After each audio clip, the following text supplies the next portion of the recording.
Well, folks, welcome to What's Your Story. It's going to be great to spend some time and get to know Nick better and talk to you guys about some things he's been experienced and gone through. Hopefully, that'll give you some encouragement and help along the way. Nick, my brother, thanks for doing this. I know we love talking comic books and stuff like that, but let's talk more YouTube stuff and things like that. So, thanks again for hanging out with me, brother. Oh, dude, the pleasure is mine. I love chatting with you. Yeah, it's awesome to get to hang out and get to know folks, things like that. So, what is the trigger point for you to become like maybe a fan or whatever, but you're saying, this YouTuber thing, I'm gonna take a shot at it.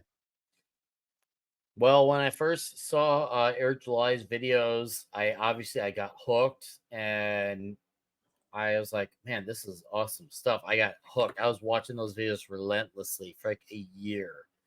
And I known at some point in my life, I known I want to do something where I could be commentating in some way.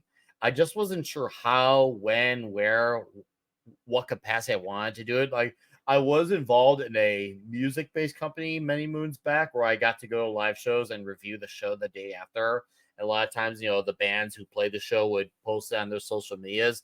And it was great doing that for that company, except that company was then moving on from the reviews because the problem was all the other reviewers weren't showing up to the shows. I was the only one. So one guy can't hold the fort down. So I don't blame the guy who ran that company. I probably done the same thing. When your company's growing and you look at which areas are you growing and which ones are not, the review section wasn't growing. And he's like, yeah, your views, reviews are getting views, but the problem is everyone else, so it really bogs it down. So I totally Mm. understood. But so then I took a break. I thought about what do I want to do? What do I want to do? And then of course, once again, bring it back to the Air July videos. I saw him do a For Canon's Sake podcast with Gary Neurotic, and I think that was in March of 2020, I think. And that's when I thought to myself, that's it. I want to start a YouTube channel. That's it. And it made sense because everything was changing around the world at that time. And I thought to myself, okay, I need to do this. And I knew the situation was going to take a long time, not to like get into it, all that. But I knew it was not going to be a few weeks. We'll just put that. It was not going to be 2 weeks. So I'm like, I'm going to make the most of the situation. And at that point, too, it had been half a decade since I knew I wanted to do something in my life. So I said, this is the time to get started. If you don't start now, you're never going to get started Mm. because that seemed to make the most sense because I was 31 and 32. I'm like, do this now. Otherwise, you're going to be 40 and you're going to say, oh, I'm going to do this one day. And so I went for it. I got a desktop, got stuff set up, and was like, okay, I guess I'm going to go for this. And I was flailing ideas around. I would do stuff, whether it was like pizza reviews. Sometimes I would talk comic books. Sometimes I would talk show that was being watched at the time. A lot of the current pop culture conversations that happen a lot within our sphere. I was having fun with it, enjoying it. I wasn't really getting like any views, like at all. But I think that was for the best that I wasn't because I was figuring out how I wanted to run this channel. At least I thought I knew, put it that way. So I just was rolling with it. Sometimes I was covering something metal. I just wanted to do something. But then I discovered the live chats on shows. That was another big changer for me. I was like, Mm. holy crap, there's all these people commenting. And I remember talking in the Friday Night Tights chat and remember seeing all these names. I'm like, whoa, this is crazy. It was like a Pandora's box because then I got Mm. to learn who Comics Division was, Tom Midnight's Edge, Odin's Movie Blog, As Heel vs. Bayverse. All these are names, and yeah, here's all these pages. I remember seeing names like Eric K. I remember thinking, wow, this is so crazy. And I just kind of went for a shot in the dark. And I just, hey, I'm a new channel. I'm looking for people to stream with because I'd never live streamed before. I remember this guy named Jake D responded. And he said, yeah, I'll check out your channel and email you. And he emailed me and I was on a stream with him, and it was great. It was fun. I had a blast hanging out with him, and then he asked me if I'd like to do it again. And they brought me to Matt from Fallball Productions. They introduced me to him and another guy we had around here at the time, Vigilante Williamson, Paulie Latino side. This is when Paulie had like 100 subs. Paulie's at like Wow. Yeah. 6,000 now. Yeah. But Paulie was fresh and new. And I remember like seeing that guy thinking, that guy's going to do big things. And surely enough, he is. And rightfully so. He deserves it. And I met him. And then I think it was Paulie who introduced me to Clobbering Times. met Klobby, and Klobby and I hit it off, and Klobby and I did a few one-on-one shows, and that was fantastic. Then this is when Gary used to be more available to do member streams. I used to meet other people that way. I think I met Ironcaster, I met Pablo, Father Christopher Miller. I thought, wow, this is so crazy. I'm meeting all these people. And before I knew it, I started having more than 50 subs. And before I know it, my videos that were getting 0 to 5 were now getting like 10 to 50 views. I'm like, okay, there are Mhm. people who are watching. This is a start. I think it's safe to say that starting at the time when I did was good, but at the same time, I think it was bad because I sure as hell was not the only one starting a channel. Me and everyone else were doing the same thing.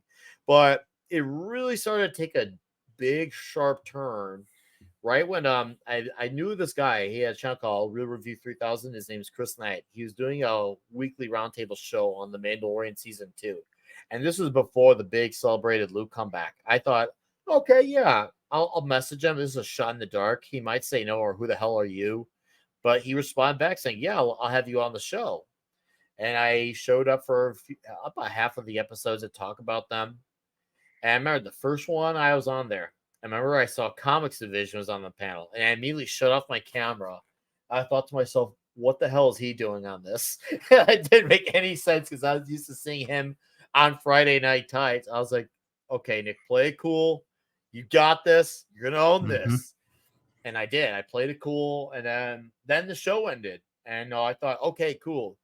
I got myself in front of another name and a few other faces, subscribers, panelists. That was great. That was awesome. I thought that was gonna probably be the best I'll ever get to. And then it became one of those moments where you remember where you were, who you were talking to, what you exactly you're doing to. I was chatting with my girlfriend. We were talking and chatting, and I remember checking my phone, and I got a direct message from Comics Division saying, I want to get you on a stream sometime. And I immediately put my phone down, and I'm like, am I getting punked here? This, And we're such nerds, aren't we? We're just like so nerded out. I have the exact same moment when Graham Nolan said he would do an interview for the first time. Like the first, like, you know what I mean? Like yeah. Graham was integral, like Chuck was with my Batman love and that era. I'm like, I remember just sitting there. My wife's like, "Are you okay?" I'm like, "Not really. I need a Oh, minute. no. I kind of need a minute. I'm meeting. Yeah, we're gonna do that." So, no, I get it, man. It's like so is it's like a trick question because I know the answer, right? Isn't the most surprising thing like how welcoming all of this is? I mean, I know there's drama, It's but it's pretty easy to shield astonishing. yourself from that, right? It's Oh, like I've shielded shocking. away Yeah, from it, like no issue. Yeah. I don't get involved in YouTubers having like actual like heated arguments. Like, yeah, I've had debates with my buddies when this fear because that's what guys do. It's kind of like guys who get together at a bar, have a few drinks, and they hash it out like men. Yeah, I'll do that, but there's nothing antagonizing. There's definitely never gonna be coming from a place of antagonizing. But yeah, overall, it's very welcoming, and a lot of those guys who all will shoot it out with will have the equivalent of shaking hands later and just having fun with each other's company. Like there are times where culture, comics, and Brahm and I, we all got heated over pizza. I think we got more heated over pizza than we did politics. Let that tell you you're something. really, really into pizza. I know, brother. I've heard you go on and on about pizza sometimes. I think you were like I think you were just like trying to convince me to go somewhere in like no, if you come near Illinois, this is where you need to. You don't understand pops. I mean, I know you know, but no, this is the. I'm like, okay, listen, hold on. I'm not going to Illinois right now. Like, we gotta take a break. He was all in, man. He was all in. I'm like, okay. Um, yeah, I think it's a really, really cool thing. What is it that drives your content then? Like, I mean, obviously this journey is kind of like a, I don't know, in some ways it's like staircases, in some ways it gets like exponential on you, and you're like, what drives it for you? What makes it like I enjoy doing this video? I would say day in, day out, but video after video. What I enjoy the most about it, it allows me to like put my thoughts out there. I actually like I'm not afraid to be putting myself in front of people. If you ever I've heard stories and says apparently the greatest fear amongst most people is like speaking out in front of public, in front of people. For me, I don't have any fear of that. I don't get the stage fright equivalent. I feel like the more people I see, the more excited I actually get. I get the reverse fright. So I love being able to talk about what's going on in my head. Especially, I've been really heavily dominant in the comic field for the last 4 or 5 months. I'm going to probably continue that for a while before I transition over to another thing and then bring it back to comics. But I enjoy putting my thoughts together. I also enjoy putting things out there that people might not be aware of. I really enjoy that. I love doing it. And for me, it's great because even though I'm not this big overnight success channel, like I'm not a George the Giant Slayer, I'm not a Valiant Renegade. I'm more of because those guys to me are like they're kind of like an Aerosmith or a Bon Jovi where they became these big hits, and they have hit after hit, and everyone knows them. To me, I come more from the realm of, as I like to say, I'm from the Slayer realm. I'm nowhere as well known as those guys, but people who know me, they know what I do and they also enjoy what I do. And I've always been about having that loyal base because it's not about one thing. And it brings it back to what we were talking about in the previous conflict. It's not about having the biggest fan base, but it's about having a loyal base. And I've always wanted to have loyalty and respect. And that's why I come from the Slayer model of building my YouTube channel. It's about having a consistency that, when you have a comic shop show, you make sure it's on Friday nights at this time, have people ready, have them excited, continue to be transparent with them, keep them invested, keep them hooked, keep them talking. End the show when you always leave them wanting more as well. Even if it's 2 or 3 hours and people still want more, you still got to pull the plug. It's unfortunate, but the psychology of it works. I enjoy that aspect so much of creating the videos, doing the streams. I enjoy the loyalty, and especially when they have a great community of people who want to have on my Gilded server. We have such a great thing going on over. There's people chatting every day, even when I'm not there for a few days. There's people chatting, and that's the ultimate feeling. We got guys like TZ Burton, Christian DeLore, and Bush McFadden holding the chats down in those Mhm. forums, really keeping alive in there. We have a great group of people in there. It's just really loyal and they're really dedicated, and I like it because I know that they're going to check out the content and they're not as reliant on the notifications. I want to get people into the habit of not needing the technology as much. That once again, the technology should be an asset. It should be, I guess you could say, a means to an end, but it shouldn't be the super reliant thing because people rely on notifications and it happens. But I want to try to get people to say, you know what, I don't need no notifications. I know Nick's going live at this time. That's So true. that's Yeah. what once again, that's where I want to, when I can get to that point, that's when I know I've hit the peak of loyalty where the time is it's a memory in their brain. And I know that's very challenging in this digital age where everything is so reliant on having everything tell you when things are. So I'm building towards that, and I'm still building towards that. And luckily, we got the people. We just want to add a few more into our club, and we're gonna have fun time, and we're look good doing it too. I just want to point out before Nas or Steven Ransom or one of you people do it, with his music analogy, that kind of makes me like the Pat Boone of the group. And I'm not sure how I feel about that because that's, as far as the age now, I'm not sure how I feel about that.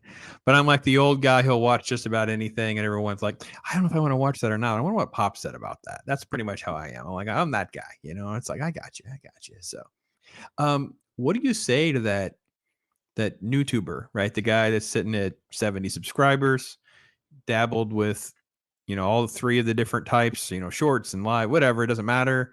Trying to figure out like, well, how long is this going to take? What do I do? It's like, how it is. You have those days can become weeks where you're just like, I Oh, don't. I was there a few times. I Sure. was.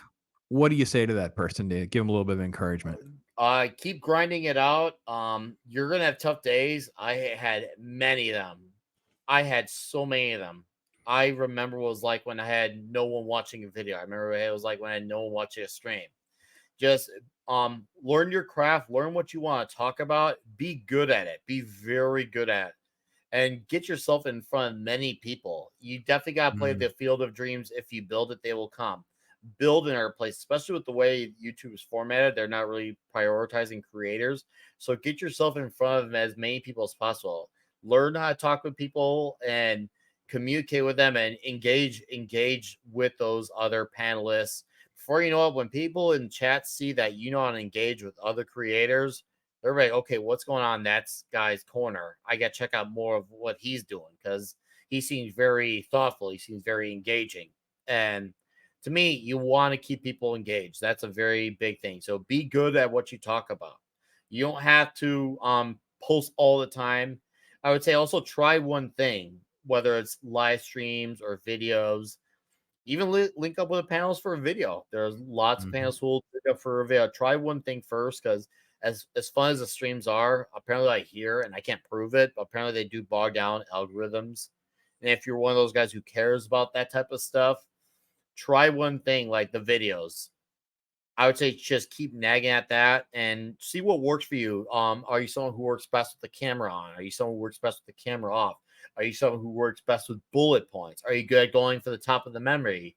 Do you need to go off a script? Because even a lot of the really well-known guys go completely off a script, and it would make sense. Like the Critical Drinker, he goes completely off a script, which makes sense. He's a writer, so of course he's going to go off a script. And then there's guys like Razor Fist who goes off of bullet points. So every guy's different. See what makes your voice work the best. That's definitely where you want to start. See what makes your voice work, and once you figure that out, that's how you're going to engage people when you figure out what works, and then figure out if you're served for the streams the best or the videos. And hopefully, if you get both down, great. Get great as possible at that, because once again, be resourceful too. You gotta learn how to talk to people. You gotta become a people person. You don't have to like it, but you gotta do it. You gotta do it if you want to get yourself out there. Because once again, with the way the systems are engineered nowadays, you gotta really put yourself out there in front of people. Should people worry about like the competition factor? Like you're streaming and I'm streaming at the same time, or everybody else did a Barbie video. I No, don't. I just now saw it. Should I do a video? I encourage people to press beyond all that. Don't you? I absolutely strongly encourage it, and here's why. I talk about a show like Toxic Tuesday. That is going on at the same time the Geeks and Gamers Tuesday nights main events going on. We're at the same time, and I know how that intimidating that can look for people. And I remember when I started that show, I was like, people are like, oh, that's at the same time. Is that going to work? And we draw on average anywhere between 50 and 75 people per Toxic Tuesday. Well, the main event's going on a channel with 1.6 subs. I think it's safe to say we're doing okay. And it makes you think, man, okay, we can bring in a crowd. Don't worry about being bigger than Geeks and Gamers. Bring in a loyal, consistent crowd. So, and if you feel like there's a topic that's beaten to death, you can either A, not add to it, or if you feel like you really need to get out of your system, get out of your system. Or if you feel like you got a different angle to look at it from too, approach it from a different angle. But don't be afraid of competition. Embrace your competition. I try not to look at like other reviews of stuff if I know I'm going to be talking about something. Like when ISOM 2 came out, like I got one of the first copies. I knew there was like 2 or 3 videos out before mine, but I didn't look at any of them because I didn't want any of them to have an influence on my opinion. I So agree. I formed my opinion, and then I released it and then watch those other ones. I want to know what others are saying, of course, because it's always good for conversation. But don't be scared for competition. I mean, once again, that's what brings it back when I say with wrestling, with comic books, the markets are strongest when everyone is striving to be the best. Mm. Yeah, compete against yourself. This again, the infinite game, right? Yeah, I couldn't agree more. And I think that let me ask you then, do you think that because you leave your live streams up too, and this has kind of been a dividing thing that seems to be Oh increasingly yeah. more divisive, should I take them down or not? And I'm like, I have never removed a video thinking it would help or hurt my algorithmic ranking. Hmm. Like if I take a Hmm. video down or whatever, there's usually something wrong or some a problem with it or something like that. That's why I've removed it or I've got to tweak it, put it back or whatever the case may be. Um, do you think there's any validity to that? Because here's the thing. Here's my theory on that. It's if you and I are both streaming on Tuesday nights because we are, and Hmm. Geeks and Gamers streaming on Tuesday nights, and I'm sure we can name 4 other people. I know Jacob Ironside's streaming that night, and there's other people, right? I don't have time to watch all of those live, No, but we I don't. do have interest in watching all of those. So maybe that happens on Wednesday through Saturday because that's generally how my life works. I'll pick this one up here. I'm running things at 1.5 to 2 speed because that's kind of how I operate and I'm watching this one, watching this. But if you're purging them out, you're missing out on that opportunity for me to engage you. I don't know. Where's your take on some of that kind of stuff? I don't think too much about algorithm stuff at all. I don't do. I Mm. mean, if I would say if out of 1 to 100, I probably think about 5%. I and that and in that 5%, it's more of okay, I'm going to talk about comics for a very long stretch. That's about it. And because they do recognize when you talk about something constantly and consistently, that's about it. And that's a very mild thing. Now, if the algorithm happens to catch on, great. If it doesn't, great. I get why people want that because they want the views and it motivates them. I get it. But God, once again, when I started this 3 years ago, I had no one. I had no one watching my channel. So the fact that I now can get videos that are anywhere between 200 to 1K is it's a great victory to have nowadays because I remember when there was no one watching those. So it's once again, I don't think about that stuff. If you want to, I don't think there's a way to solve that Rubik's cube. I think that's a delusional state. So for instance, I do my Saturday morning cartoons, so they're pretty much the same videos every week, right? Talking about X-Men animated series weekly, talking about Batman animated series, but for some reason in that first 24 hours I kind of check and see, and maybe one of them's getting significantly more than another. Well, then that's me looking at the algorithm. It's like, wait a minute, why do I have a tag in there? Did I put the right question or something? So then that's the extent of my evaluation. It's like, wait a minute, Mhm. why did one compare to another? Why did this talk hard get more traffic relative to the other? Is there something I could put my finger on or not? Most of the time, you still can't pin it down, right? I mean, you look at your stuff every now and again. It's like it's half the time we're like, listen, I'm happy to get the people I've got. I'm not sure I understand why those people are even showing up, let alone trying to figure out how to get Oh more. yeah, I still wonder why people show up to my videos and streams all the time. Yeah, I don't think Pizza. about that stuff. I a lot. Like I said, besides the okay, I'm going to talk about control, which is a very minimal look at the algorithm. I don't think about that stuff. Do I think that there could be something there? Yeah, because it's definitely I could definitely tell with the way the whole system has changed. It's kind of like I remember the early days of when I used to have a Facebook and I used to see everyone's posts. Then they started adding algorithms, and now it's like now if I want to see everything, I have to go to someone's individual page. But Yeah, so true. there is something going on.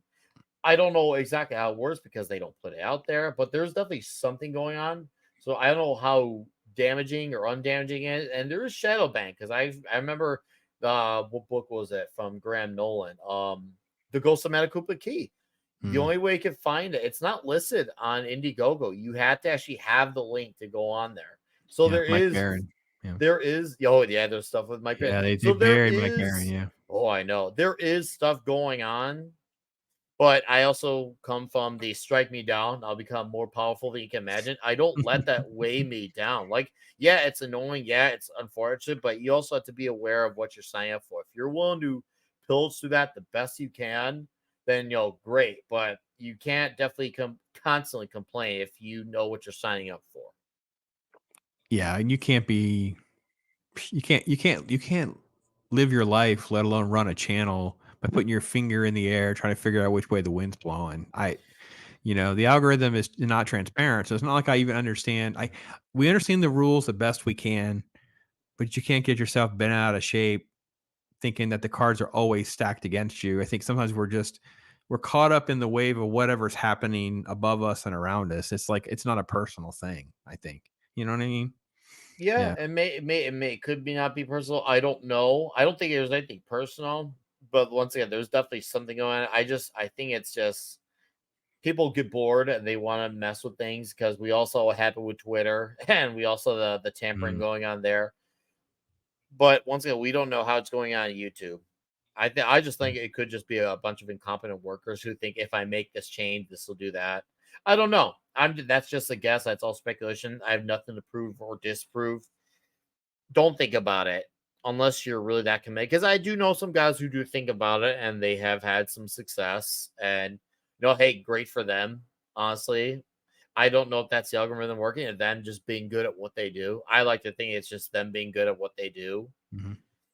So I don't know. I personally I don't think about it. I don't think it's that important to think about it. You can't otherwise you're gonna be bogged down by second guessing all day long if you do that. You're gonna be over analyzing every little thing when it Yep. comes down to that. I don't Yep. got the time for that, and I'm not gonna make the time for that.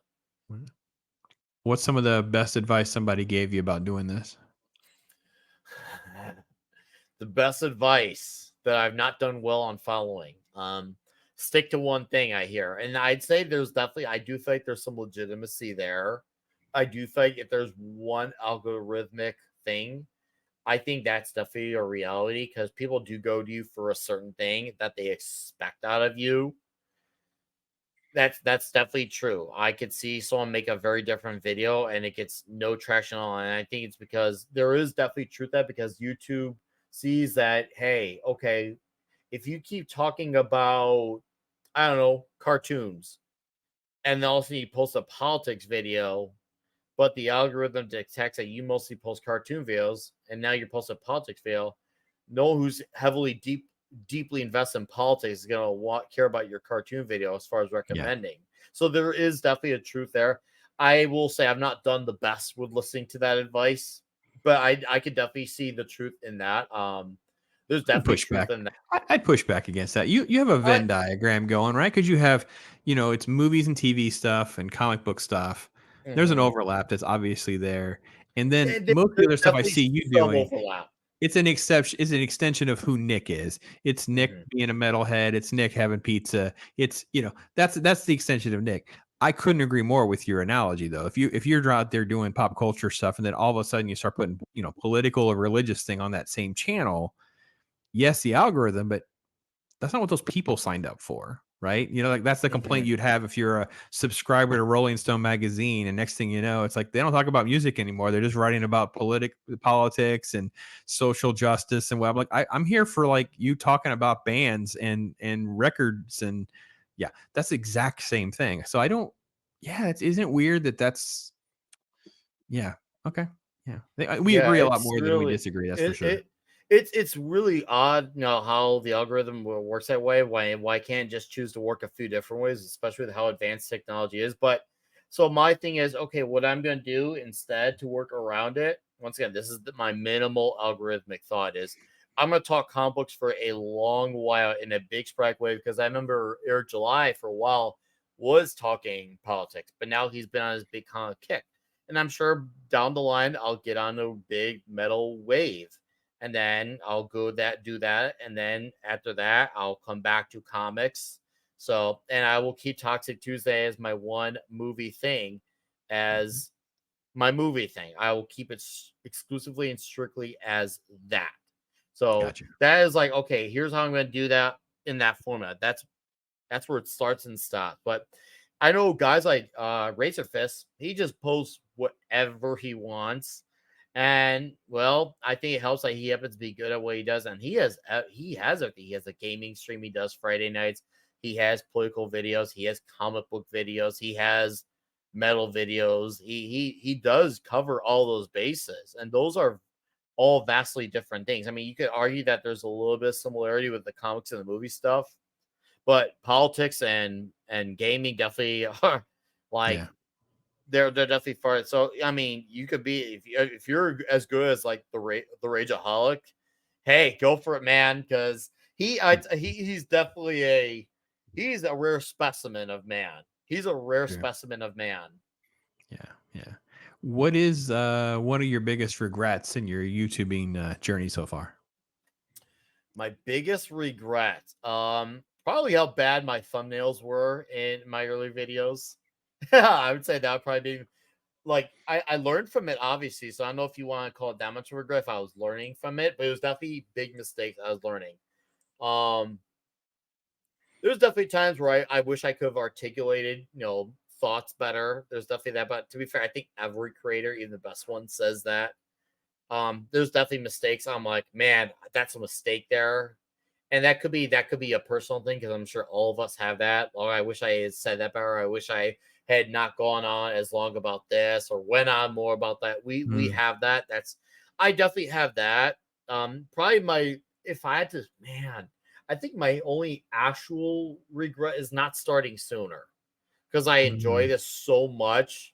I wish I had started sooner, but I don't think because of the way my life situation was, I don't think I was in a position where I was kind of not allowed to start. I just don't think I was in the right place, not in a mental capacity, but how all over the place my life was. Maybe I needed to get to this point where I start now. I don't know, but I think that would be my one regret is not starting sooner. Because if I could somehow undo time and find a way to start sooner, I would have. I don't know how much more complicated my life complications at the time, but would I try my damnedest to try to work around it? Yeah, because I love doing this. I truly love doing this, and I want to be involved in some capacity doing this for the rest of my life. Yeah, it's pretty amazing stuff to kind of rewind that clock and look at things differently and decisions that we make to get to this point. It's like, could you do things differently?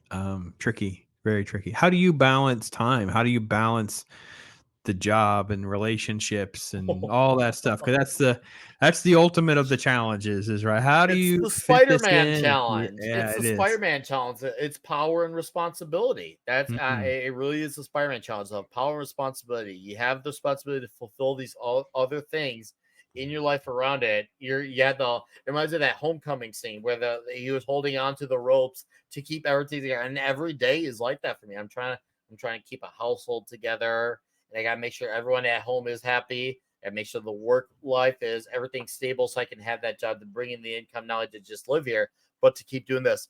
I just, I'm not a big sleeper. I'm the first one up at home and I'm the last one up at home.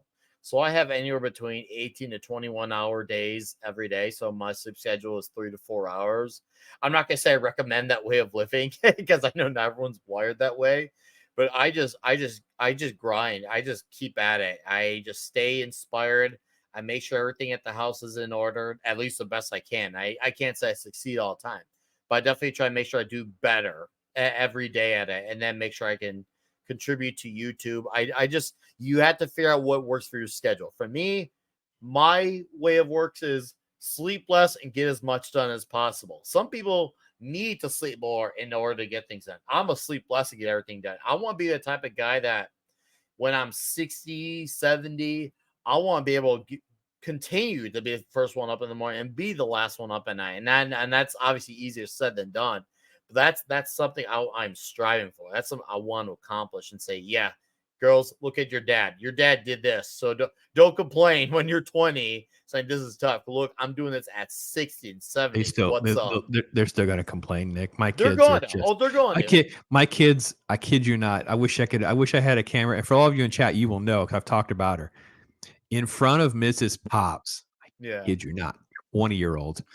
Oh, I'm just so tired. I'm just so worn out, I'm working and her face was like, "You're saying that in front of your dad. You have no idea. You have no idea."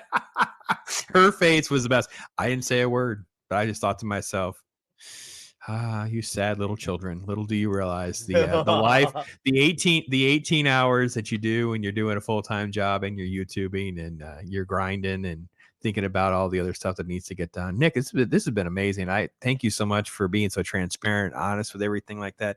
Is there any other little like last sort of like, do you read or have someone you go to for like more of like nuts and bolts inspiration, words of wisdom, those kinds of things? Somebody you listen to, a YouTuber or a book or anything you go to, what that, like, what, I get something out of this person or this thing. I mean, I'd say that definitely as far as videos go, the channels I watch the most, obviously Young Rippa. As far as comic book critiquing, I listen to the Critical Drinker as far as a writing perspective, and then I listen to Razor Fist because he has such a great unique way of his delivery.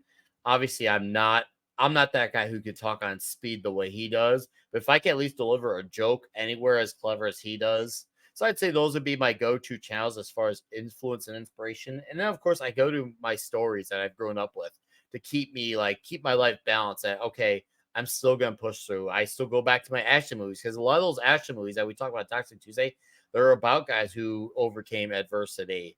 And when you deal with that adversity, when you have days where your channel is not doing as well, but you gotta pick yourself back up and get back up and Mm. grind harder. And I've seen that with a lot of the old Chuck Norris stories, the old Van Damme stories, Charles Bronson. I constantly keep myself in a good sphere of positive influence. I do feel like even guys who rant have positive influences because a lot of those guys find solutions the way Rupa did with Rupaverse or Critical Drinker with him writing chapter books and now working on short movies. Obviously, Razor now with him being a writer and an author too. I look at guys like that. I'm like, these guys, yeah, they go off a lot, but they also have solutions. So I always try to be around positive influence that's going to keep you solutionary and keep you wanting to solve problems. So definitely keep Yeah, yourself around good influence at all times. that's awesome. Awesome advice. Awesome. It's been great talking to you, miss. Folks, check it out. Get the links in the description. Make sure you're connected to things that Nick's doing. Yes, it is Toxie Tuesday, Comic Book Fridays. He got stuff in between. And hit the oldest button on his channel, and you can see Nick, raw Nick, back in the day. I mean, there's not even a thumbnail in some of those videos, man. No. It, it is so much fun, and that is to me the fun part of all this. To be honest, Nick, is we can look back and see this different journey and experience with so many different people in so many different ways. And I can't thank you enough for doing this and hanging out with me, brother. It's awesome. Let's do it again, man. Let's do it again. Let's make it sooner than later. All Sounds right. good. Sounds good. Listen, folks, you guys out there, you be blessed. Until next week. Take care. Enjoy the rest of your weekend. Talk hard. I'll talk to you soon. I am Pops.